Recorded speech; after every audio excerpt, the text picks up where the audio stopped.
सकी मैं उसके बारे में आप लोगों को थोड़ा सा बताना चाहूँगी, बिकॉज मैं वाकई चाहती हूँ कि यूथ इससे जुड़े। हम लोग काम करते हैं कैलिको प्रिंटिंग पे। Calico printing is a kind of block printing जो आपने देखा होगा जयपुर के साथ एसोसिएटेड है, राजस्थान के साथ एसोसिएटेड है।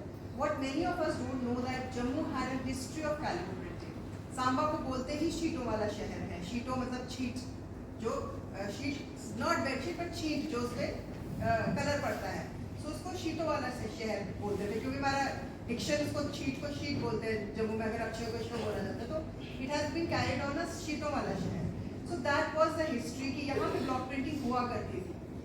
इतनी रिच ब्लॉक प्रिंटिंग हुआ करती थी that Maharaja Ranjit Singh at one point wanted कि यहाँ के जो चिंपे जो यहाँ पे ये काम करते थे ब्लॉक प्रिंट, उनको अमृतसर में सेटल किया जाए। But they were not interested. वो चाहते थे जहाँ हम रहते हैं, तो उन्होंने कहा यहाँ पे बन एक हुआ करता था तालाब जहाँ का वो पानी यूज करते थे, और उन्होंने कहा अगर बन वहाँ जाएगा हमारे साथ तब हम कर पाएंगे, बिकॉज पानी में वो बात है जिससे वो कलर्स आते हैं। So this was our history and this was our history of calico printing. But आज ये टाइम है that nobody even knows that Jammu had a history of block printing. We've been working on its revival for the past 2 years now. I have a bunch of women जिनको मैंने train किया था in Samba only, जो अब इस block printing के revival पे काम करते हैं।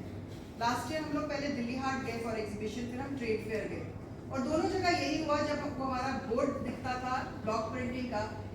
जम्मू कश्मीर के लिए वो आते थे और वो ढूंढते थे तिल्ले का काम कहाँ है, एम्ब्रॉयडरी कहाँ है, फिर ये कहते प्रिंट कैसे, जम्मू में प्रिंट कैसे, ये तो जयपुर का काम है।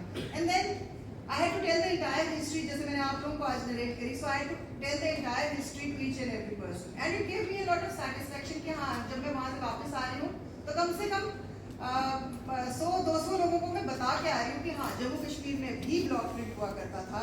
हम लोग भी ये हमारा भी कल्चर था, हमारा भी ये रिच हेरिटेज था, which along the way somewhere it got lost. And एक टाइम था, there is a big gap in the history जहाँ पे ये काम हुआ ही नहीं है।